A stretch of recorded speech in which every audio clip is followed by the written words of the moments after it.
In 1960, the United States government lied to its closest ally. It didn't lie just once. It wasn't a minor fib. It wasn't an oversight. It lied systemically over the course of many years, using television, journalists, and a meticulously crafted billion-dollar movie set. The ally was Denmark, and the movie set was an entire city, a real, functioning city built beneath 2 miles of Greenland ice, complete with a hospital, a chapel, a movie theater, and its very own nuclear reactor.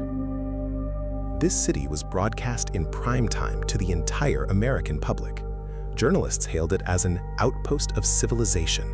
It was shown in schools as the ultimate triumph of human engineering over nature.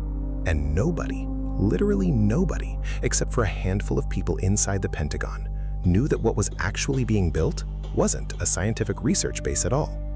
It was a launch pad for 600 nuclear missiles aimed directly at Moscow. This is the story of how the United States secretly turned the sovereign territory of an allied nation into the largest underground nuclear arsenal on the planet. How they hid it for 6 years, how they were exposed not by an enemy spy, not by an investigative journalist, not by a traitor, but by the slowest, most patient, and most ruthless adversary that has ever existed. And most importantly, why the consequences of this deception 70 years later are beginning to thaw out and reach the surface. Literally. This is Project Iceworm, and until 1997, almost no one in the world knew it existed.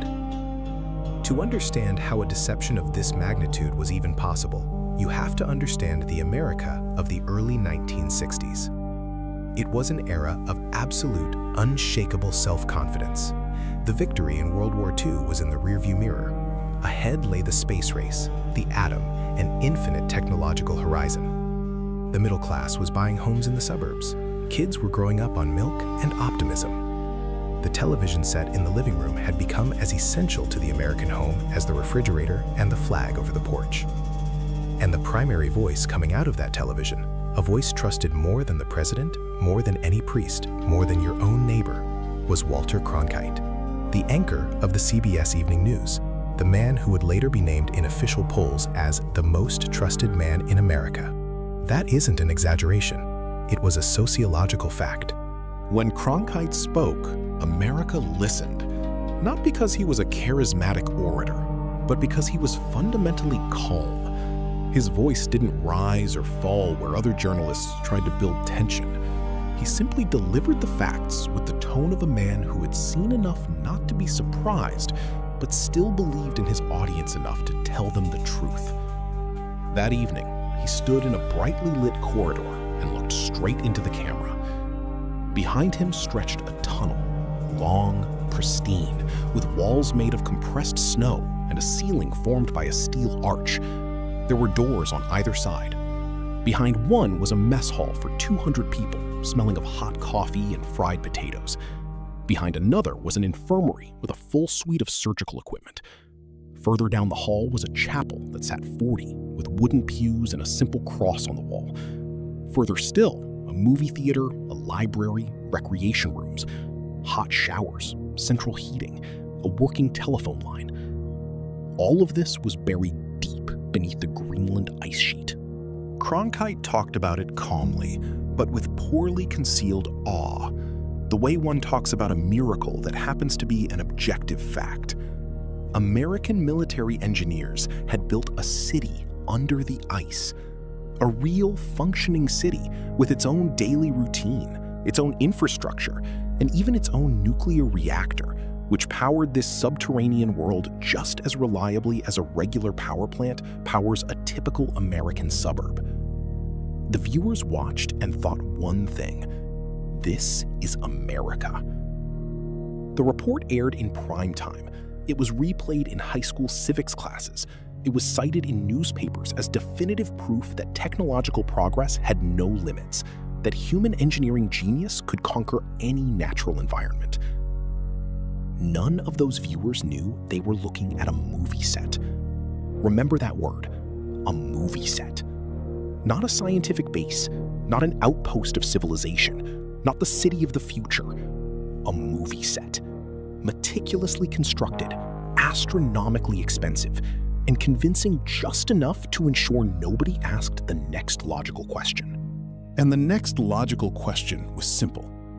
Why does a scientific base in Greenland need 2.5 miles of tunnels when meteorological observations and ice core research only require a single lab and a few storage sheds? Why does military infrastructure of this scale in peacetime need a mobile nuclear reactor that can be disassembled and evacuated in 48 hours? And why is all of this being built at such a frantic pace with such massive funding and under a veil of secrecy that has absolutely nothing to do with studying snowpack? Nobody allowed journalists to ask these questions, and they didn't ask them themselves, because in America in 1960, that just wasn't done. Trust in the military was absolute. Beneath that exact same sheet of ice, just a few hundred yards from the chapel and the movie theater, Army engineers were digging a very different network of tunnels.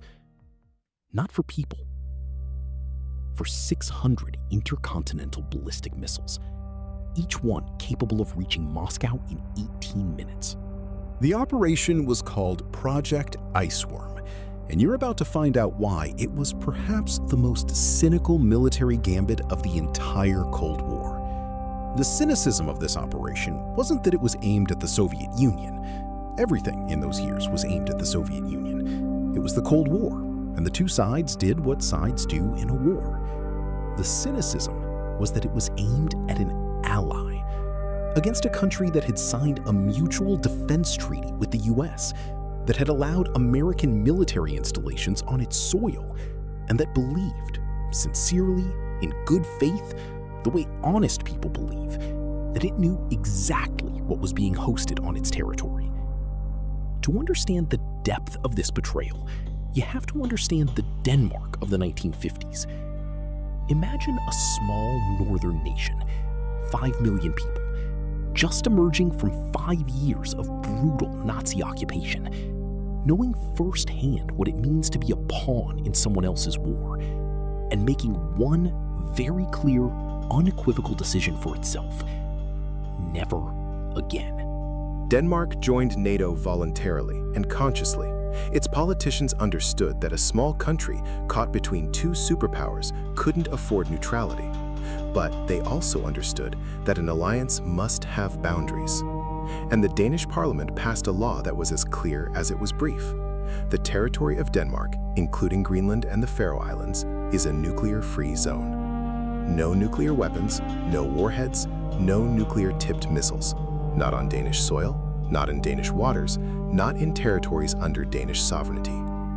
This wasn't some declarative document meant for domestic PR. It was a hardline stance that Danish diplomats explicitly communicated to their American partners at every single meeting. Copenhagen knew it was in a tight spot, a small nation wedged between two giants, one an ally, the other a potential adversary. That is exactly why Denmark so meticulously crafted its own identity within the alliance. Yes, we are with you, but we have lines we do not cross. The nuclear-free status was one of those lines. Washington knew this. Washington took it into account. And Washington completely ignored it. Here is a crucial detail that is usually overlooked. The Americans didn't tell the Danes, "Your nuclear-free law doesn't work for us. We're deploying weapons regardless." That would have been an open conflict between allies. A conflict like that can be managed diplomatically, through public opinion, or at the NATO level. The Americans did something much worse. They signed a treaty with Denmark in which the Danes saw one thing and American lawyers saw another, and they exploited the gap in interpretation. This is a highly specific form of deception. Not a lie, not a violation, but using an ally's trust as a tool to bypass their own laws. Remember this tactic. You will see it many times throughout the 20th century, and not just from the Americans.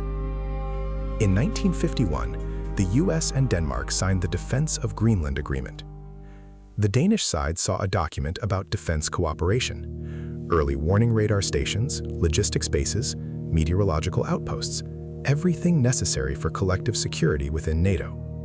The document was technical, polite, and fully aligned with the spirit of the alliance. The American side saw something entirely different. They saw legal cover for a completely different project.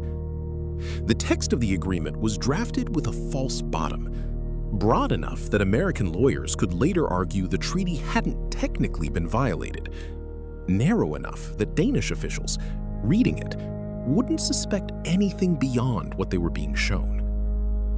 When the diplomats from Copenhagen signed that document, they were absolutely certain they understood what they were signing. They had studied the text, consulted their lawyers, approved the phrasing. They understood absolutely nothing. 9 years later, in 1960, a dry, strategic memorandum materialized deep within the bowels of the American military establishment. Not a single wasted word. This is exactly how documents are written by men who have long since stopped asking moral questions and have moved on to purely technical ones. It laid out the concept for Project Iceworm. An extensive network of tunnels, totaling 2,500 miles, is to be carved out beneath the Greenland ice sheet. 600 Iceman ballistic missiles are to be deployed on mobile transport platforms within these tunnels. Mobility is paramount. The missiles will continuously move through the tunnel system along unpredictable routes. This renders them impossible for Soviet intelligence to pinpoint from the air or from space. Even if the enemy knows the base exists, they will never know exactly where a specific missile is at any given moment. On paper, it looked like the ultimate strategic concept, an invisible, moving, invulnerable nuclear arsenal right on the Soviet Union's doorstep. On paper.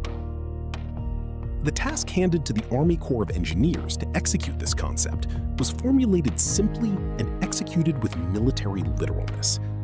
Carve 2,500 miles of tunnels into a living glacier, outfit them with a rail system to move missile platforms, provide autonomous power generation, and ensure that the surface-level section of the base looks exactly like a scientific research station.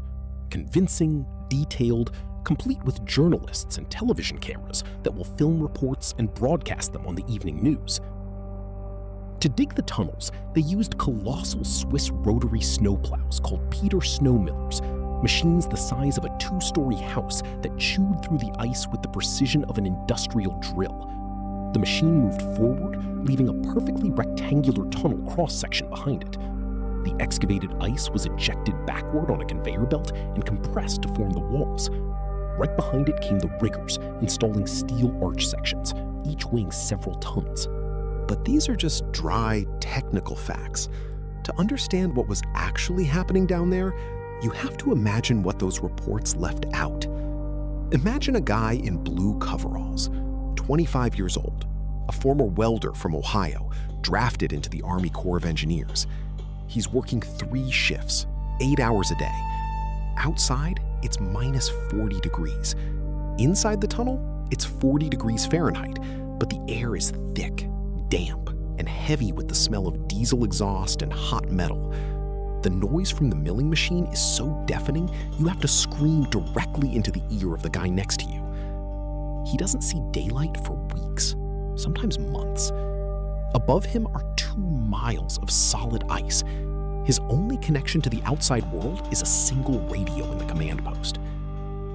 Military doctors documented a specific condition they dubbed sub-ice syndrome. Depression, disorientation in time, auditory hallucinations. Men started thinking the ice above them was creaking, talking, moving.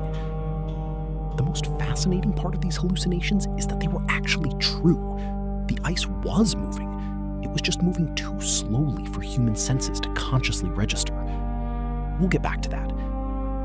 In 1961, they lowered the PM-2A reactor beneath the ice. This was the world's first portable nuclear reactor. It was a development that American military engineers were justifiably proud of, and they had every right to be. Technically, it was a staggering achievement. a compact nuclear plant with a thermal output of 1.5 megawatts that could be disassembled into transportable modules, hauled across brutal, roadless terrain, and reassembled on-site without a permanent foundation or stationary infrastructure. Each section was designed to fit on a standard military sled and be dragged across the Greenland ice by an ordinary army tractor. Think about that for a second. A nuclear reactor dragged by a tractor across the ice. In 1960, this was science fiction brought to life as engineering reality. The reactor was transported in pieces. The nuclear fuel traveled in a separate, triple-reinforced container under heavy armed guard. The reactor vessel was shipped separately. The heat exchangers, pumps, control systems, all shipped separately in specialized crates marked with codes that meant nothing to a casual observer. On site, assembly took several months. Then, they powered it up. It worked, stable, reliable, providing electricity to the entire base, both the scientific surface camp and what was being built deeper down. The military engineers looked at the control panels and saw exactly what they wanted to see: proof that technology had conquered geography. Cronkite's broadcast was filmed at this exact moment, at the absolute peak of self-congratulation. The journalists were shown exactly what they were meant to see: the mess hall, the chapel, the theater. The reactor presented as a high-tech household appliance, providing comfort for the men. The missile tunnels were in a different sector, off-limits to the press. The explanation was simple: ongoing construction, lots of dust, it's dangerous, and honestly, nothing interesting for viewers to see. The journalists didn't press the issue. We need to pause here and say something uncomfortable. The journalists in this story are not victims, and they weren't naive fools. Veteran CBS reporters knew exactly how to ask hard questions. They did it in Korea. They would do it in Vietnam just a few years later. But in Greenland in 1960, they didn't ask questions because they didn't want to. Because a story about a futuristic science base under the ice sold much better than suspicions about a covert military op. Because the patriotic consensus of the Cold War made criticizing the Pentagon professionally inconvenient. This is a crucial mechanism that repeats itself throughout many stories of the 20th century. Power rarely hides information completely. More often, it simply packages it in a format that the media finds more profitable to accept than to deconstruct. The Pentagon didn't lie to the journalists outright. It offered them a beautiful story, and they took it with gratitude. And then comes the part that nobody saw coming. Not the Pentagon, not the journalists, not the Danish government. Only the glaciologists. While the military engineers were popping champagne over their technical triumph, a different group of men was working on the far side of the base: the glaciologists, scientists whose entire specialty was the behavior of massive ice sheets. And the data they were pulling didn't align with what military planners wanted to hear. The Greenland ice sheet isn't a static object. It is a dynamic system in constant motion. Gravity pulls the colossal mass of ice downward and toward the edges of the island. This movement is slow, about 3 feet per year in the area of Camp Century, but it is absolutely continuous and utterly unstoppable. 3 feet a year. Remember that number. It sounds insignificant. In a minute, you'll realize that it was a death sentence for the entire project. No steel structure inside a glacier can withstand that movement indefinitely. It can slow the deformation, it can distribute the load, but in the long run, the glacier always wins. Simply because it possesses something no human engineering construct has: infinite patience and infinite weight. The glaciologists wrote this in their reports, clearly and without diplomatic softening. They provided hard numbers: the speed of the ice flow, the projected pressure on the steel arches in 5 years, in 10, in 20. They issued a forecast. The structures will begin to buckle much sooner than military command anticipates. The rate of deformation will accelerate non-linearly. Past a certain point, no reinforcement system will save it.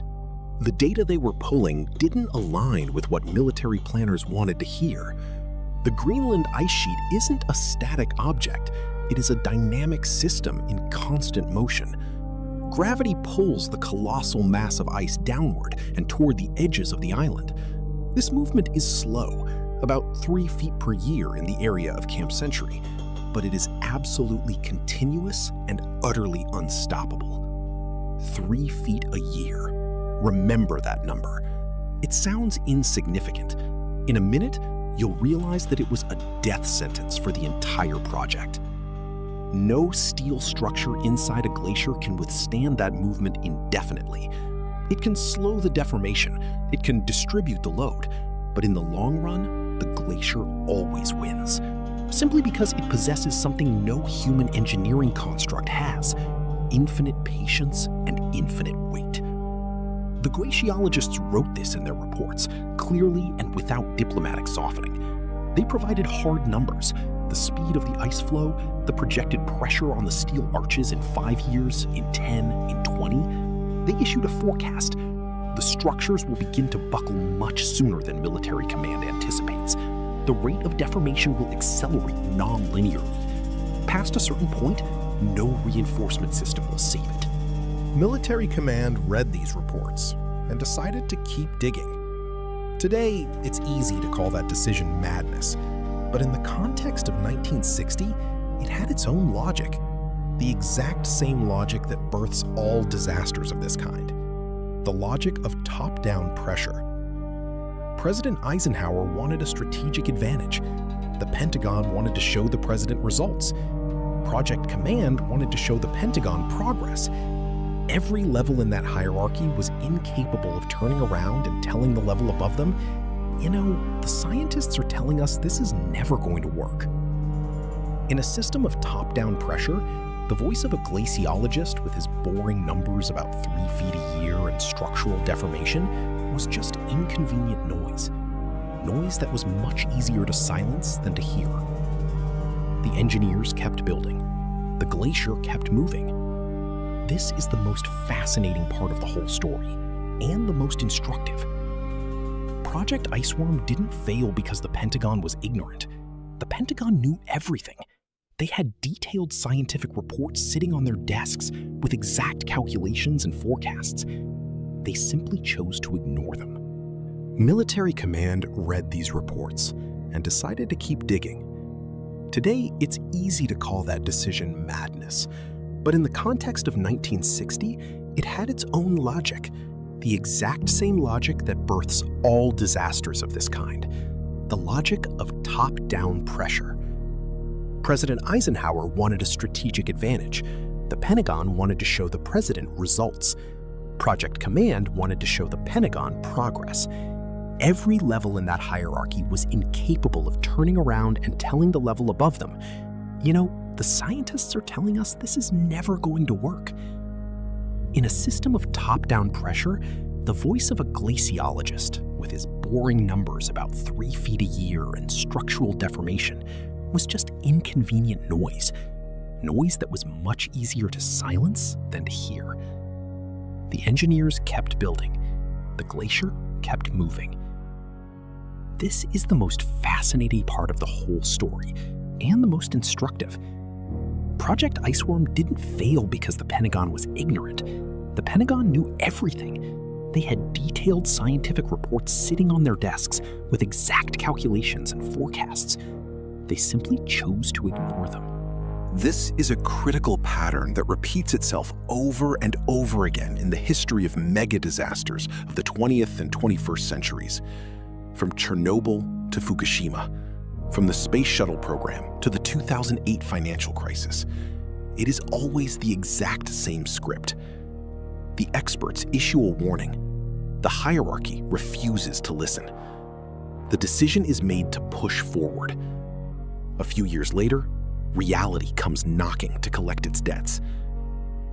The glaciologists in Greenland in 1960 were those experts.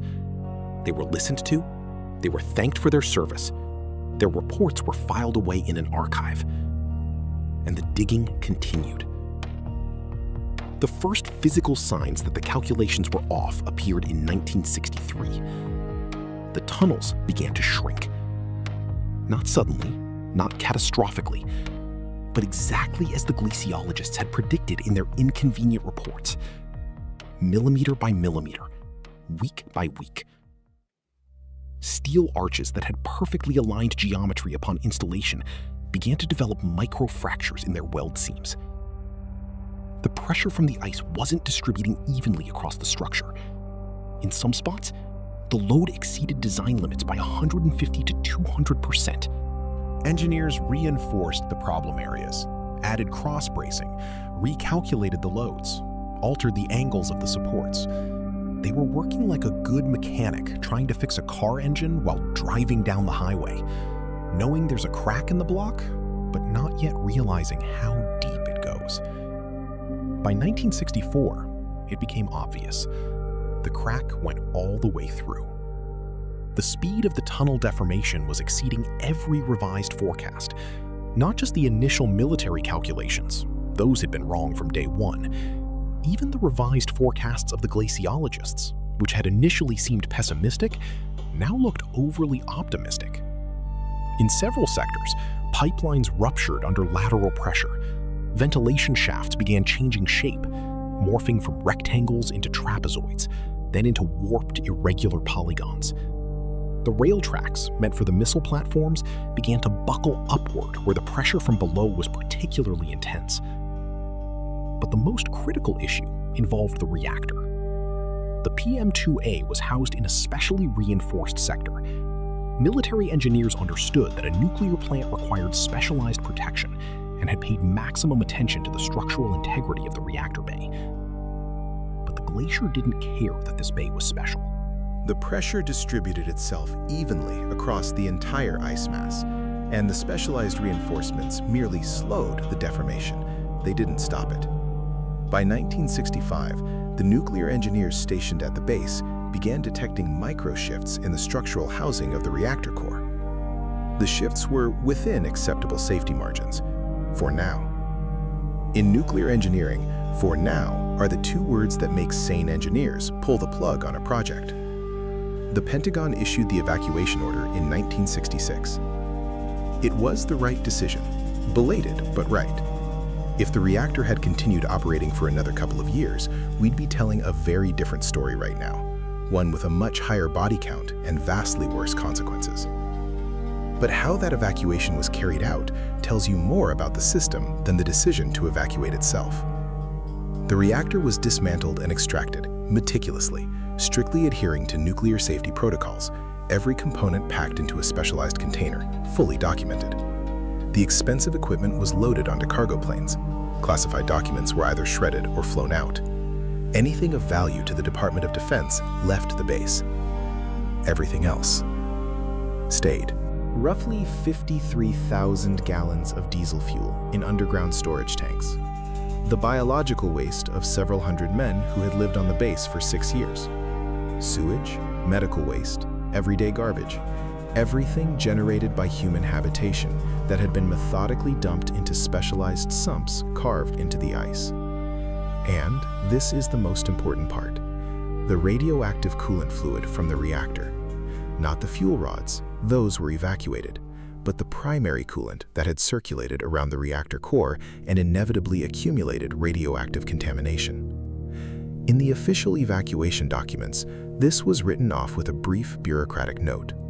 Certain materials abandoned in place due to logistical transportation difficulties. Logistical transportation difficulties. Remember that phrase. It's going to surface again in diplomatic negotiations half a century later. The logic the military applied to this decision was simple, and in the context of 1966, it seemed perfectly sound. The Greenland ice sheet is one of the most stable natural reservoirs on the planet. Ice has been accumulating there for hundreds of thousands of years. Any contamination left below the surface will simply be buried by new layers of snow, compressed into ice, and entombed at a depth unreachable by any biological or chemical processes. It wasn't a waste dump. It was geological entombment. It would have worked if the climate wasn't changing. We need to pause here and state something that is often left out of this story. The military brass of 1966 weren't cartoon villains. They made a decision based on the scientific consensus of their time. Climatology, as a science of global warming, did not exist yet. The idea that the Greenland ice sheet might begin melting on a massive scale in the foreseeable future belonged to the realm of science fiction in the 1960s. To them, what they were leaving under the ice was truly going down there forever. Like garbage dropped to the bottom of the Mariana Trench. It just vanishes from the world. They couldn't have known. But we know. And the question of accountability that we're about to get to isn't a question for the generals of 1966. It's a question for the governments of the 2020s, who know everything, who have all the documents, and who continue to do absolutely nothing. Which brings us to right now. In 1997, a report was published in Denmark that, 30 years late, finally did what should have been done from the start. It called things by their real names. The Danish Institute of International Affairs had gained access to declassified American archives and conducted a detailed analysis of exactly what had transpired in Greenland between the 1950s and 60s. The report's conclusions were delivered in the restrained, academic tone typical of scholarly publications. But behind that restraint was something that polite academic language is ill-equipped to handle. The government of an allied nation had, for years, systematically violated the explicit legislative stance of Denmark. It had concealed this violation using media spin, diplomatic doublespeak, and the veil of national security classification, all while regularly affirming their mutual trust and allied partnership during bilateral negotiations. In other words, they smiled at Danish diplomats, shook their hands, signed new treaties with them, and simultaneously broke their laws on their own soil. Copenhagen reacted with restraint, the way governments react when they discover something that cannot be undone, but is highly inconvenient to discuss in public. Official protests were lodged. Official responses were received from Washington. The phrasing on both sides was meticulously calibrated to acknowledge the exchange of views without creating any precedents that might disrupt the current state of the NATO alliance. The scandal was real. The fallout was managed. Because by 1997, the Cold War was over. The missiles never flew. The reactor had been removed. The base was shut down. It was easy to write it off as a historical misstep, a different era with a different logic.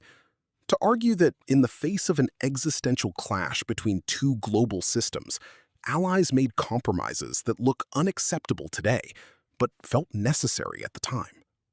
It's a standard rhetorical maneuver, and it works, almost always. But there is one element in this story that refuses to let the case be closed alongside the Cold War. The ice kept melting. In 2016, a team of scientists led by William Colgan from the Geological Survey of Denmark and Greenland published a paper in the journal Nature Climate Change. The authors ran detailed climate modeling using current data on the melt rate of the Greenland ice sheet, and they applied those models to the known location of Camp Century and the known inventory of the waste abandoned there. The results were published without sensational headlines, just numbers and projections. At the current rate of glacial melt, the toxic and radioactive materials buried at Camp Century will begin to reach the surface by the end of this century. Not in 1,000 years, not in 500. Children being born today in Copenhagen, in Moscow, in New York, will live to see the day when the toxic waste of the Cold War thaws out of the Greenland ice and bleeds into the Arctic Ocean. The volume of this waste isn't catastrophic in absolute numbers. 53,000 gallons of diesel fuel, a certain amount of radioactive coolant, organic waste. For the global ocean, it's a drop in the bucket. But it's a drop with a specific legal address, specific liable parties, and a highly specific political dimension. And this is where the most unpleasant part of the story begins, the part that is happening right now.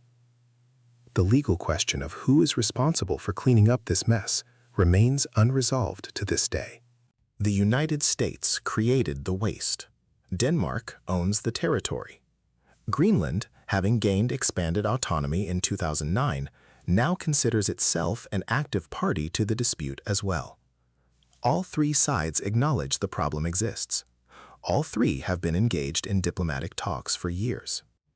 Not a single party has taken on legally binding obligations regarding a timeline or method for the cleanup. This isn't because the problem is technically unsolvable. Technically, it can be solved.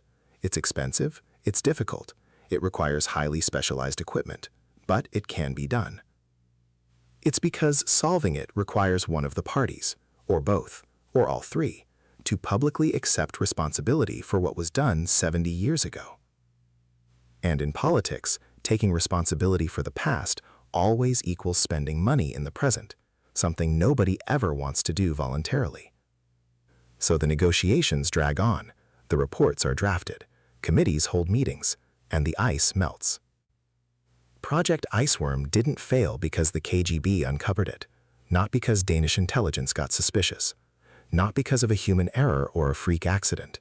There was no discarded receipt, no accidental slip on an open phone line, no momentary lapse of greed after years of flawless operational security.